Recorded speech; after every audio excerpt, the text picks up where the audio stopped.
우리가 하나님을 소리를 내려면 하나님과 동행하는 삶을 살아야 된다는 것이요. 하나님 안에 속해 있어야 된다는 것입니다. 여러분, 우리가 세상에 속해 있다고 하면 세상 소리밖에 낼 수 없습니다. 이 골프 좋아하시는 분들 보면요, 골프 광들이 계시죠. 이 골프가 인생의 전부라고 생각하는 분들이 계세요. 모든 대화를 하다 보면 마지막 결론은 골프입니다. 뭐 성경도 해석할 때 골프가 하나님께서 골프를 창조하셨다. 뭐 잔잔한 물과 푸른 초장이 어디를 말하는지 필드를 얘기한다. 주의 막대기와 지팡이가 이게 그 뭐냐, 이 골프채다. 뭐 이러면서 모든 인생의 이 해결책이 이 골프에 있다고. 미친 사람입니다, 골프에. 그런가 하면은 이 주식에 미친 사람들도 만나봤습니다. 말할 때마다 주식 얘기만 해요. 뭐 이 주식이 어떻고 저 주식이 어떻고 참으로 이 주식 얘기만 합니다. 무엇에 미쳤다는 것, 그것에 푹 빠져서 모든 입에서 나오는 말이 자기가 미친 것에 대한, 이것에 대한 대화입니다. 여러분, 하나님의 말씀에 한번 미쳐보지 않으시겠습니까?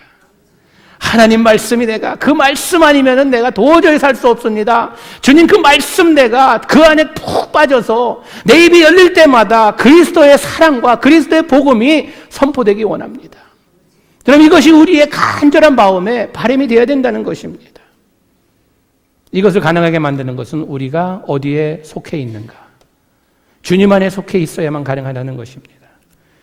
그리고 두 번째로, 왜 우리가 그 말씀대로 따라야 축복받는다 알면서도 잘 안 되는 이유를, 두 번째 이유를 대라면요, 우리는 하나님의 말씀을 계산기로 이해하려고 합니다. 두드려 봐서 계산에 맞으면 순종하고, 두드려 봐서 계산에 맞지 않으면 그러면은 이것은 그냥 목사님의 말로 그냥 다음 번으로 밀어놓습니다. 세상 메시지는 어떻습니까? 챙겨라, 그리하면 내가 더 많이 가지리라. 그러나 하나님의 메시지는 어떻습니까? 누가복음 6장 38절 말씀 같이 볼까요? 주라, 그리하면 너에게 줄 것이니 곧 후히 되어 누르고 흔들어 넘치도록 하여 너희에게 안겨주리라. 주래요. 그러면 하나님께서 우리에게 주시는데 어떻게 주시는가? 후히 주시되 누르고 흔들어 넘치도록 주신대요. 그냥 이렇게 그냥 슬슬 바람 넣어갖고 이렇게 좀 불려갖고 주시는 게 아니라 누르고 흔들어 넘치도록 주신대요. 우리가 주면, 하나님의 말씀은요, 어떻게 보면 영어로 말할 때 카운터 컬처입니다. 우리의 문화와 반대적인 방향으로 우리에게 가르칩니다. 세상은 뭐라고 이야기합니까? 복수해라, 그래야만 내 속이 시원하고 정의가 이루어질 것이다. 그러나 하나님의 메시지는 뭡니까? 에베소서 4장 32절 말씀 같이 보겠습니다. 서로 인자하게 하며 불쌍히 여기며 서로 용서하기를 하나님의 그리스도 안에서 너희를 용서하심과 같이 하라. 그리스도께서 우리를 어떻게 용서하셨습니까? 아직 우리가 죄인 되었을 때, 우리가 죄를 깨닫고 우리가 죄책감을 가지고 주님 앞에 주님 용서하여 주시옵소서 할 때 주님께서 용서해 주신 것이 아니라 아직 죄인 되었을 때 우리를 용서해 주셨듯이 그렇게 용서하라는 것입니다. 여러분, 말씀에 순종함으로 내가 손해보고 나에게 어려움이 올지라도 주님의 자녀라 불리는 우리에게 있어서 진리를 선포하는 것은 우리의 기본이요 기준입니다. 진리의 말씀을 선포함으로 교회가 핍박을 당하고 교인들이 감소된다 하여도 말씀에 순종하는 것이 영적 분별력을 가진 사람의 할 일이라는 것입니다.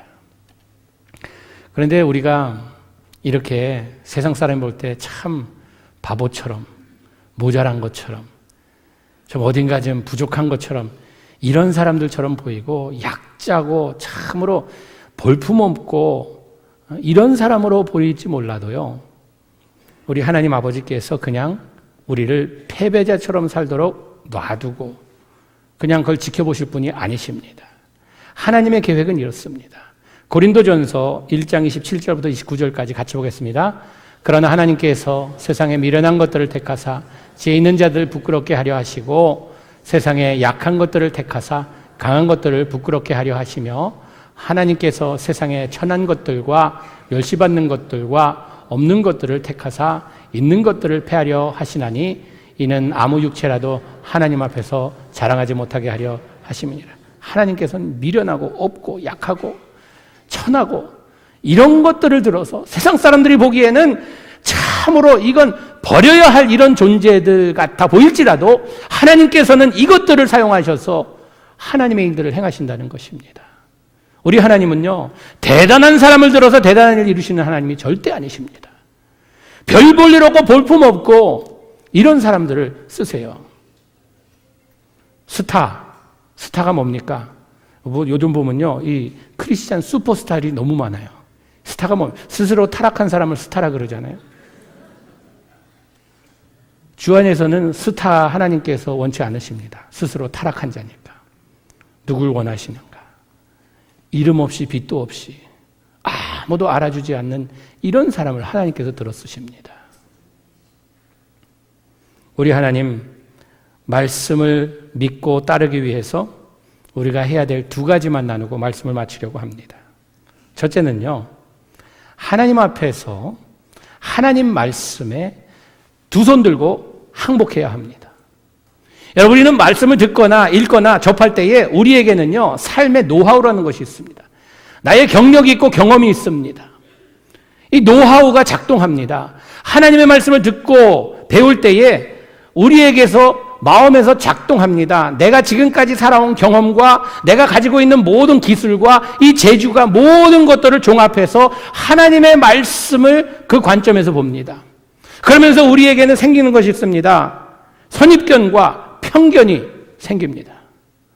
이것은 내가 살아본 결과 이것은 이렇게 이해해야 돼. 이것은 이렇게 해석해야 돼 하면서 내 나름대로 하나님 말씀을 도마 위에 올려놓고 다시 요리합니다. 여러분, 하나님의 말씀은요, 말씀 그대로 받아야 합니다. 내가 재해석하여서 내 형편에 맞는 대로, 내 지금 상황에 맞는 대로 해석하는 것이 하나님의 말씀이 아니라는 것입니다. 이 두 기독교인이 함께 여행을 하게 되었습니다. 점심시간이 됐는데 그 중에 한 사람이 샌드위치 2개를 싸왔습니다. 하나를 꺼내서 맛있게 먹고 있었습니다. 옆에 사람이 보면서 먹고 싶었어요. 서로 이야기해 보니까 서로 같은 믿음을 가진 사람인데 너무 먹고 싶은데 달라고 하기엔 좀 자존심 상하고 해서 이렇게 이야기했다고 합니다. 나는 최근에 주님의 계명 중에 참으로 나를 사로잡은 계명이 하나 있습니다. 그 말씀은 이 말씀입니다. 당신의 이웃을 내 몸과 같이 사랑하라는 말씀입니다. 이 말씀 아십니까? 그러면 줄 알았나 봐요. 그랬더니 먹던 사람이 거참 좋은 말씀입니다 하면서 남은 마지막 샌드위치를 입안에 쏙 집어넣으면서 이렇게 대답했다고 합니다. 나는 다른 성경 말씀을 읽고 참 은혜 받았습니다. 내 이웃 것을 탐내지 말지어다. 이런 사람들은 대부분 자기의 입장에 성경을 해석합니다. 그리고 자기의 이기심을 채우기 위해 말씀을 사용하는 경우가 많습니다. 요즘 동성애 문제 때문에 많은 기독교인들이 기도합니다. 근데 이 동성애를 주장하는 사람들도 보면요, 그 중에 기독교인이라는 분들도 계신데 뭐라고 하나님의 말씀을 남용하는가? 하나님은 사랑이다. 사랑의 하나님께서 모든 사랑을 용납하신다. 여러분, 하나님의 사랑은 죄를 품으시는 하나님이 아니십니다. 거룩하신 하나님이시기 때문에 더러운 것은 품으려고 해도 품을 수 없습니다. 그런데 하나님의 말씀을 한 부분적으로 이해하면서 그것을 가지고 자기들의 악한 죄성을 그냥 정당화시키려고 하는 것은 잘못된 것이라는 것입니다. 하나님의 말씀은 하나님의 말씀으로 받아야 합니다. 데살로니가전서 2장 13절 말씀 같이 보겠습니다. 이러므로 우리가 하나님께 쉬지 않고 감사함은 너희가 우리에게 들은 바 하나님의 말씀을 받을 때에 사람의 말로 아니하고 하나님의 말씀으로 받으니 진실로 그러하다. 이 말씀이 또한 너희 믿는 자 속에 역사하느니라. 말씀이 믿는 자 속에 역사하기 위해서는요, 하나님의 말씀을 하나님의 말씀으로 받아야지, 그건 누구의 의견이야? 그건 바울의 소견이야? 이러면서 우리가 사람의 말로 들으면 안 된다는 것입니다. 여러분, 우리가 인생을 살아가면서 믿는 자로서 하나님께서 나에게 주신 것을 확실히 하나님이 주신 것으로 알고 살아갈 때 인생이 편해집니다. 여러분, 내가 결혼한 사람, 이 사람 내가 잘나서, 내가 멋져서, 내가 능력이 있어서, 내가 예뻐서 이 사람을 내가 잘 꼬셔서 내 사람으로 만들었다. 여러분, 내가 선택한 것은요, 내가 충분히 버릴 수도 있습니다. 왜? 내가 골랐기 때문에, 내가 정했기 때문에 내가 안정할 수 있고요, 내가 선택한 거 버릴 수도 있습니다. 그러나 이 사람은 그 많은 사람들 중에 하나님께서 이 사람을 나에게 선물로 주셨다. 하나님의 선물이다 믿으면요, 때로는 선물이 멋져 보이지 않아도 다른 선물이 더 좋아 보이고 그래도요, 하나님 주신 건데 소중히 여겨야지. 이렇게 된다는 것입니다. 하나님의 말씀도 마찬가지입니다. 이 누구의 생각이야, 누구의 의견이야 하면요, 이것이 나에게서 역사하지 못합니다. 하나님의 역사가 이루어지기 위해선 하나님의 말씀은 하나님께서 나에게 주신 선물이다라고 믿어야 된다는 것입니다. 하나님께서 죽으라 하면요, 그 말씀대로 죽는 신용이라도 해야 된다는 것입니다. 우리는 하나님의 말씀을 나에게 그냥 적당히 맞춰 나가려는 이것을 버리고 손들고 항복하고, 주님, 나의 참으로 이 선입견과 편견 주님께서 하시오니 다 버리고 하나님의 말씀 그대로 받게 하여 주시옵소서. 하나님 이기셨습니다. 나 포기합니다. 손들고 옵니다. 여러분, 우리가 하나님의 말씀 100% 믿고 순종해야만 우리에게 분별의 능력이 생깁니다. 99%는요 순종이 아닙니다. 부분적인 순종은요 불순종입니다. 우리는 100% 주님, 내가 순종하겠습니다. 물론 우리가 순종하겠다고 마음에 다짐하고 따를 때에 넘어질 때도 있습니다. 쓰러질 때도 있어요. 미달할 때도 있어요. 아니 90%가 아니라 나는 한 50%밖에 못할 때도 있어요. 그러나 우리에게 있어서 넘어지는 것이 문제가 아닙니다. 의인은 7번 넘어질지라도 다시 일어서는 것이 의인의 모습입니다. 주의 백성들은 내가 순종하겠다고 다짐하고 100%를 향해 달려가야지 50%로 내가 만족하고 거기에서 머무는 자에 대해서는 안 된다는 것입니다. 여러분, 또한 두 번째로 우리가 하나님의 말씀에 순종하며 따르기 위해선 우리에게서 배움의 자세가 떠나서는 안 됩니다. 배움의 자세. 배움이 없다는 것은 교만을 의미합니다. 나는 배울 만큼 배웠다. 가질 만큼 가졌다. 나는 이룰 만큼 이뤘다. 교만한 자의 말입니다. 지금 나의 모습이 최고라 생각하기 때문에 배우려 하지 않습니다. 여러분, 우리는요 죽는 그 시간까지 배움을 멈춰서는 안 됩니다. 계속 배워야 합니다. 나는 이 나이에 배울 게 있다고. 여러분, 우리는요 더욱더 나이 들어가면서 더 많은 것을 배워야 해요. 그래야 후손들에게 가르치죠. 때로는 우리의 직분이 거침돌이 됩니다. 나는 이런 직분을 가졌기 때문에 나는 배울 만큼 배웠다라는 착각에 빠지게 됩니다. 여러분, 교회가 뒷걸음하며 썩기 시작하며 죽기 시작하는 시작이 어딘가? 담임 목사가 더 이상 배움이 없으니 나는 이만하면 됐다라고 생각하는 그 시간이 교회가 어려움을 겪는 시간입니다. 끝까지 배워야 돼요. 제가 우리 장로님들께 항상 하는 이야기가 있습니다. 시무장로님들, 주일날 성수주일 지켜야죠. 교회 빠지면 안 되죠. 그러나 1년에 몇 번 우리 장로님들 제가 엑스큐즈 한 것이 있습니다. 다른 아주 목회 잘하는 교회, 참으로 섬김이 좋은 교회, 선교 잘하는 교회 탐방 갈 때에는요 말씀하고 가세요. 가서 배워와야죠. 우물 안에 개구리가 되면 안 되잖아요. 우리가 여기가 좋사오니 하면서 여기에다 우리가 막을 짓고 여기 끝까지 하나님께서 우리에게 보여주시는 그것을 보기 위해서 계속 배움이 있어야 합니다. 세상에 전문직 가진 사람들 보면요 연장교육이라는 것이 있습니다. 의사도 그러고 치과 의사도 그러고 모든 이런 전문직의 분들은요 연장교육에 가서 이 새로운 기술을 배우고 또 학술 대회 가서 발표회도 하고 또 듣기도 하고 하면서 배움을 멈추지를 않습니다. 여러분, 주님의 자녀에게 있어서 우리의 하나님의 말씀을 배우는 것, 이것에 게을리하면 안 된다는 것입니다. 여러분, 위대한 사람이 옆에 서 있다고 하여서 내가 저절로 위대해지는 것은 아닙니다. 배부른 사람이 옆에 있다고 해서 내가 저절로 배불러지는 것이 아닙니다. 하나님의 말씀에 그냥 변두리에서 돈다고 해서 이것이 내 것이 되는 것이 아니에요. 우리는 하나님의 말씀을 공부해야 하고 읽어야 하고 붙들어야 하고 하나님의 음성을 들려달라고 간절히 주님께 매달려야 된다는 것입니다. 저희 교회 OMC 아카데미라고 광고 나가잖아요. 이 가르침의 도구입니다. 아카데미를 통해서 성경 공부도 이루어지고 우리 지난주부터 시작된 우리 신약 맥잡기, 우리 이종선 목사님께서 인도하시는데 15명 왔대요. 첫 강의에 15명. 참 슬픈 일입니다. 배움이 있는 교회가 돼야 되는데 저는 150명 왔으면 한 바람이었는데, 여러분, 우리는요 배움을 멈춰서는 안 돼요. 안 한 거 들어봤어. 벌써 아는 얘기야. 난 벌써 맥 잡았어. 맥 잡으셔도 또 잡으세요. 맥 자꾸 잡으세요. 그래야지 프로 되죠. 내가 잡는 것이 익숙해지면 그 다음엔 가르치세요. 나누세요. 그런 사람이 돼야 된다는 것입니다.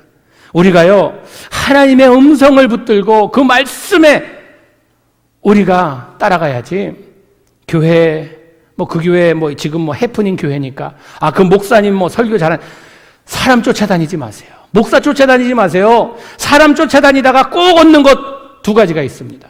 실망과 상처입니다. 우리는 하나님을 쫓는 사람이지 사람을 쫓는 사람이 아닙니다. 보통 이 대형교회 보면요, 그 슈퍼스타 목사님이 떠나면 교인들이 우르르 그냥 많이 떠납니다. 그런 교회는 하나님을 섬긴 사람이 아니라 사람을 섬긴 것이지. 하나님의 음성을 듣기 원하는 것이 아니라 사람의 음성을 듣기 원하는 것이지. 우리는 예수님을 바라보며 주님의 말씀만 붙들고 따라가는 이런 교회가 되기를 주님의 이름으로 축복합니다. 우리가 하나님의 말씀을 듣고 배우다 보면요, 때로는 우리가 참 불편할 때가 있어요. 괴로울 때가 있어요. 왜냐하면 하나님의 말씀은 우리의 더러움과 추함과 악함과 부족함과 모순된 것과 이런 것들을 자꾸 노출시키거든요.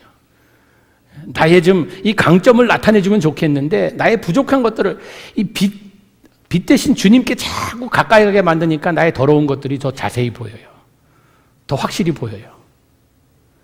당연한 현상입니다. 히브리서 4장 12절 말씀 같이 보겠습니다. 하나님의 말씀은 살았고 운동력이 있어 좌우의 날선 어떤 검보다도 예리하여 혼과 영과 관절과 구슬을 찔러 쪼개기까지 하며 또 마음과 생각과 뜻을 감찰하나니. 여러분이 관절염으로 고생하시는 분들 계시죠? 아파서 진통제 먹고 그러시잖아요. 관절을 찔러 쪼개. 이건요, 죽을 지경일 것입니다. 관절을요, 예리한 검으로, 칼로 찔러서 쪼개고,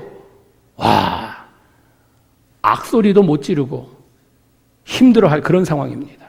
하나님의 말씀이 우리의 영혼을요, 찔러 쪼개며 이런 고통을 우리가 겪으면서 하나님의 사람으로 만들어져 가고 있다는 것입니다. 거듭남의 고통이란요, 여러분 다시 born again, 다시 태어나는 그 고통을 겪는 이것이 우리에게 있어서는 하나님의 사람으로 만들어져 가는 과정입니다. 하나님의 말씀을 접할 때에 나의 부족함을 자꾸 드러낸다고 해서 기분 나빠하고, 이거 뭐야? 이거 하나님 말씀 복 준다는 말씀은 어디가 별로 없고, 다 내가 죄인이고 악하고 도려내고 잘라내고 이런 얘기만 하니까. 여러분, 이 과정을 통해서 하나님께서는 하나님의 걸작품으로 여러분들을 만들어가고 계시다는 것입니다. 여러분, 우리가 물건을 살 때 이 물건을 사면 나에게 어떠한 유익이 있을까? 어떠한 나에게 큰 행복을 가져다 줄까?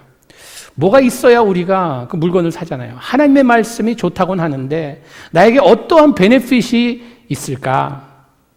요한복음 9장 31절 32절 말씀 같이 보겠습니다. 시작. 그러므로 예수께서 자기를 믿는 유대인들에게 이르시되 너희가 내 말에 거하면 내 참 제자가 되고 진리를 알지니 진리가 너희를 자유케 하리라. 두 가지예요. 두 가지 베네핏이 있습니다. 하나님 말씀을 순종함에 따를 때 우리가 주님의 제자가 됩니다. 주님의 제자. 제자는 선생님이 가르치는 그대로 따르는 사람입니다.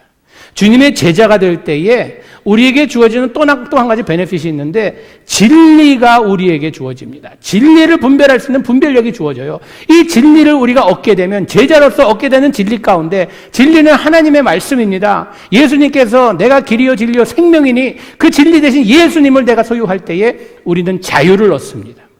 이 자유가 무슨 민주주의가 주는 내가 하고 싶은 거 하는 이런 자유가 아닙니다. 죄에서 자유를 주신다는 말씀입니다. 여러분, 우리를 괴롭히는 것이 무엇입니까? 우리를 힘들게 하는 것이 무엇입니까? 죄입니다. 우리가 죄가 없는 세상에서 산다고 하면 그것이 천국입니다. 그래 주님께서 너희가 진리를 알리니 내 말씀 가운데 거하고 내 제자가 되면 내 말대로 순종하며 따라갈 때에 너에게 죄에서 자유함을 주시겠다는 것입니다. 여러분, 죄에서 자유함은요, 천국 삶을 의미합니다. 천국엔 없는 것들 몇 가지가 있는데 그 중에 하나가 죄잖아요. 죄에서 해방된 삶은 천국 삶을 의미합니다. 여러분, 우리가 죽어서 하늘나라 가서 주님과 함께 거하는 이것이 천국의 삶이라고 이야기하지만 하늘에서 이룬 것처럼 땅에서도 이루시는 그 천국의 역사가 주님과 함께하며 말씀에 순종하며 죄에서 자유함을 얻는 주의 백성들에게 주어지는 특권입니다. 천국 삶이 지금부터 이루어질 수 있다는 것입니다. 어느 부인이 남편과 아들 셋 두고 행복한 삶을 살고 있었습니다. 남편의 직업은 어선 선장이었습니다. 어느 날 갑자기 남편이 바다에서 폭풍우를 만나 그냥 죽었다는 이런 소식을 접하게 되었습니다. 아들 셋 데리고 이제 혼자서 사는 이 어머니가 하루는 충격적인 말을 또 듣게 되었습니다. 큰아들이 선장이 되겠다는 것입니다. 아버지가 그렇게 갔는데 또 선장이 되겠다는 것이 너무 충격적이었지만 고집하여서 아들이 선장이 되었습니다. 얼마 안 돼 바다에 나가 폭풍을 만나 또 죽었습니다. 아직 슬픔이 가시지도 않았는데 둘째 아들이 자기도 선장되겠다고 하는 것입니다. 나가서 또 죽었습니다. 설마 막내까지 가랴 생각했는데 막내가 하루는 자기도 선장되겠다고. 어머니가 너무 기가 막혀서 목사님을 찾아갔습니다. 그 목사님께 한번 신방 와달라고, 우리 아들하고 한번 이야기해달라고, 그래서 못 나가게 해달라고, 말려달라고 부탁했습니다. 목사님이 신방 오셔서 이야기를 다 듣고 집을 둘러보면서 왜 아들이 선장되려고 하는지 아십니까?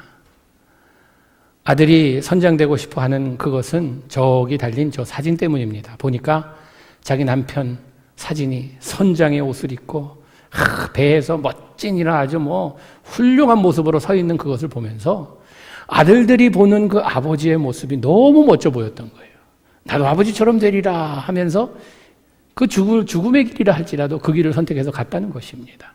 저 그림을 치우시고 저 사진을 치우시고 이 농사지는 농부의 사진을 거기 걸어 놓으십시오. 그렇게 했더니 얼마 지나지 않아서 셋째 아들이 농부가 되어서 어머니를 참으로 이 극진히 모셨다는 이런 이야기입니다. 여러분, 이처럼 우리가 일상적으로 보고 듣는 것, 무의식 중에 우리가 보고 듣는다 할지라도 우리에게는 큰 영향을 미칩니다. 우리 가정에서 지금 우리 자녀들은 무엇을 보고 듣고 자라고 있습니까? 우리 자녀들이 지금 나의 삶을 통하여서 무엇을 배우고 있습니까? 내가 단지 나의 입을 통하여서 여러 가지 이렇게 해야 된다. 나는 그렇게 못했지만 너는 그렇게 이것을 우리는요, 이 교육이라고 생각합니다. 우리 자녀들은요, 벽에 걸려있는 나의 그 모습을 보고 배우는 것입니다. 우리 가정에서 선포되어야 할 바는 무엇인가? 여호수아가 이제 주님께서 이스라엘 백성들에게 약속의 땅으로 주신 젖과 꿀이 흐르는 그 땅, 가나안 땅에 와서 하나님의 축복 가운데 사는 그 모습 가운데 하나님만을 섬겨야 되는 그런 상황이었는데 주위를 돌아보니 너무나 많은 사람들이 우상 숭배하며 하나님을 까맣게 잊어버리고 세속화된 이런 모습으로 살아가는 것을 보면서 여호수아는 그날 선포합니다. 다른 사람들은 모르겠다. 나의 이웃들도 모르겠고 저 건너편에 사는 사람들도 모르겠지만 오직 나와 나의 가정은 여호와만 섬기겠노라. 이것을 선포합니다. 여러분, 우리 가정에 우리가 예수님 아니면 나는 안 됩니다. 우리는 예수님 아니면 죽습니다. 라는 이런 간증이 우리 가운데 계속 있어야 된다는 것이에요. 저는 부모님들께 감사한 게 자라면서 항상 그런 간증을 많이 들었습니다. 풍성하지 못할지라도 일용할 양식을 주시는 주님, 어려울 때 우리와 함께 하시는 주님, 피할 길을 항상 허락하시는 주님, 이런 주님을요, 우리 가정의 주님으로 모시고 살 때에 우리 자녀들이 주님의 아들과 딸이 되려고 우리가 시키지 않아도 그 일을 걸을 줄 믿습니다. 세상 소리에 귀를 기울이다 보면 세상의 흐름에 휩쓸려 갈 수밖에 없습니다. 그러나 하나님의 음성을 듣고 사는 사람은 하나님께서 우리 삶을 책임져 주신다는 것입니다. 사랑하는 성도 여러분, 세상은 점점 더 어두워져 가고 험해지고 있습니다.